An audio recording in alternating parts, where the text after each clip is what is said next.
We got another day of NBA action. And with FanDuel, every night is a watch party. So it's time for your FanDuel crew to make their bets. So, what's the move tonight, gang? You know that new customers who bet $5 get $200 back in bonus bets if you win. Woohoo! We're heating up, fam. Bet all the stars with all your friends and make every moment more only on FanDuel. New customers bet $5, get $200 back in bonus bets if you win. Make every moment more with FanDuel. It goes down in the DM. It go down in the DM. 21 plus and present in Iowa. First online real money wager only. $10 first deposit required. Bonus issued is non-withdrawable bonus bets that expire 7 days after receipt. See full terms at FanDuel.com/sportsbook. Gambling problem? Call 1-800-BETS-OFF. In today's episode, we will be covering the North Korean serial killer, the liver harvester, Park Myung-sik, a man who would stop at nothing to cure his illnesses. To set the scene, we're going back to the year 1990 in North Korea. The economy was in shambles as the Soviet Union had collapsed, ending the crucial support that North Korea received. Korea's economy had entered into a free fall. The only reason we know about this case at all is because it became notable enough to be broadcast over North Korean radio, which was picked up by some neighboring South Korean cities. We are interested in the perfect storm that happened in the year 1990 in North Korea that allowed a string of murders to go unconnected. Murder wasn't uncommon in North Korea, as it isn't in most nations, but information just wasn't being spread between the regions, and murders just weren't thoroughly investigated by police. The Kim dynasty segregated regions to control the narratives that were being spread throughout the nation. They wanted to avoid a Hunger Games-like uprising, and they were doing it pretty well. But this also meant that information wasn't being spread. There was one man in particular that benefited the most from this regional ignorance, and that's the subject of today's episode. Park Myung-sik. Myung-sik was sick in more than one way. He was dying. He was in a particularly dangerous situation. He had a desperate will to live, but had nothing to lose. One day in early 1990, Park Myung-sik sat in a doctor's office. The office of a widely known and reputable North Korean doctor, waiting for the results of a treatment he had been receiving for his cirrhosis. Even North Korea's best treatment for his cirrhosis had no effect. Park Myung-sik was a dead man, but he had a good life. And he wanted to keep living, like a lot of us do. So desperately, he tried to find alternative methods to cure his illness. He hadn't had much luck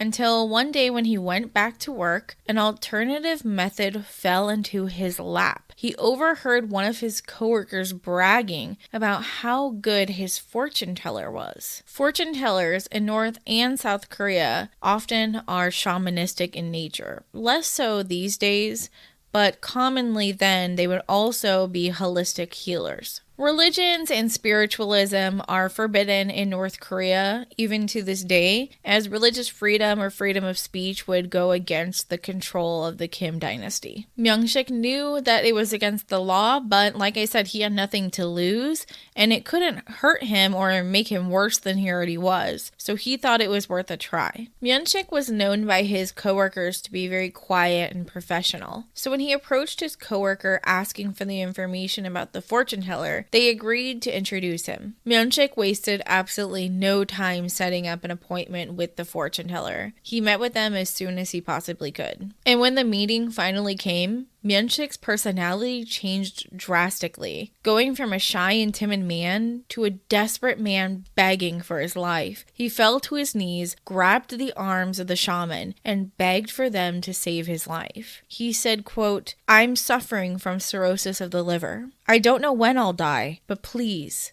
tell me how to live." This fortune teller was his last hope of living. Other than this, he was counting down the days until his death. It took the shaman a few days to figure out what advice to give a man so desperate to cheat his fate. Ultimately, when Myung-sik was called to return for the fortune teller's decision, they had decided on very drastic measures. The shaman advised that they consume human liver that had to be fresh and, preferably, from someone very young. Was the shaman really advising that he murder children, consume their livers, if he wanted to keep living? If you've listened to my episode about the missing frog boys, then you'll have heard before about the consumption of human liver. If you recall, or if you haven't listened to the episode, people believe that the frog boys went missing because people killed them to consume their livers to cure cirrhosis. Yes, that is directly tied to this case. This is the boogeyman case that people then went on to tell horror stories about amongst their families. So Myung-sik left the shaman thinking heavily about this advice he had just been given. He pondered, could he really take a human life just so he could keep living? Of course, we know the answer to that question.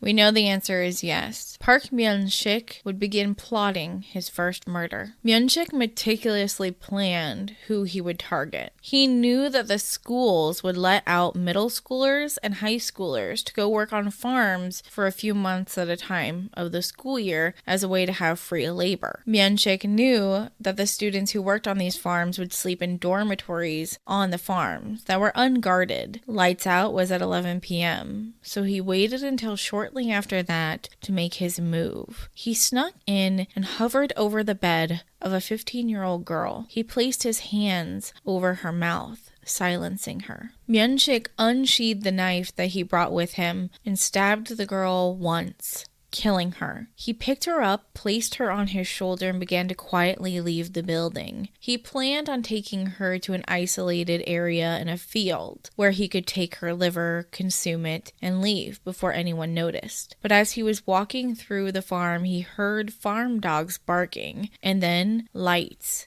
and voices coming towards his location. He hastily dropped her and made his escape. His plans were interrupted. Myung-sik didn't wait very long until he attacked again, and he did it the exact same way, but at a different farm. He came into the girl's dormitory, put his hand over her mouth, stabbed the girl, killing her, carried her body to a field. This time, uninterrupted, he began trying to cut her open to remove her liver, which he found and took with him. But as an unskilled surgeon, when the farmer found the body in the morning, he fainted at the sight of the brutality. Due to the lack of surveillance of the area and guards, nobody saw anything. So, the murderer of the poor girl in the field was referred to as a ghost. Myung-sik had gotten away with it once, and he knew he could do it again. But with a girl being killed on a farm, he knew that they would tighten security. So this time, he broke into a woman's house, killing a woman in her 20s, and brutalizing her in much the same way. Over the next 6 months, Myung-sik would get away with 10 murders. Unfortunately, due to a lack of information and information that was spread from the North Korean news, we just don't have information about the other 8 victims. North Korea's investigative methods were extremely lacking. They hadn't established a fingerprint database and wouldn't for another decade. They also didn't have great DNA analysis, and because of the lack of information sharing between the regions, they just weren't able to connect any of the murders. Citizens who lived in the areas that these victims were killed in lived in fear. They locked their doors, they tried to watch their children to protect them. They lived with a kind of boogeyman living in their region. Think of the kind of panic that was wreaked upon the people who lived near the East Area Rapist stomping ground. It wasn't until after the 10th victim was found that Kim Jong-il would permit news stations to broadcast information about the serial killings. After the broadcast had begun, 2 more victims were found in similar fashion. This continued until October of that same year, 1990. Myung-sik would do his normal routine. He would go to a farm where students were working, go into the dormitory, and try to find a girl who was sleeping, cover her mouth, and stab her. But this time, he was caught. And when he tried to flee the scene, the citizens chased him, caught him, and brought him into the local authorities. Myung-sik made absolutely no effort to lie to the authorities. He immediately confessed to the murders and admitted to acting on the advice of his fortune teller to consume the livers of young people. He even led the local authorities to the fortune teller, who was also arrested, because remember, shamanism is illegal in North Korea. Myung-sik wouldn't go to trial until a year later, in October 1991, where he stood accused of the murder of 12 people and the attempted murder of a 13th, which he had all confessed to. Myung-sik didn't contest the charges brought against him, and thus he was sentenced to death and was publicly executed by a firing squad. The fortune teller also stood trial, but was clever and made sure to say that he only gave advice for him to consume liver, but never said he had to kill someone to get the liver. So the fortune teller was sentenced to 15 years of reformative labor, which was tied to his illegal shamanism. This case would be used by the North Korean government as a scare tactic to push people away from shamanism and to further suppress religious freedom. This message would also make its way into South Korea, where people would begin to think that shamans would recommend eating human liver, recommend murder. These kind of rumors would make their way into South Korean society so deep that when the Frog Boys themselves went missing, people would begin to talk about lepers or cirrhosis patients stealing the boys to kill them for their livers and consume them. Park Myung-sik is known as North Korea's only serial killer, but as you and I both know, that's highly unlikely. Thank you for listening to today's short episode. 다음에 또 봐요. See you next time on Korean True Crime with me, your host, Mimi Miziko.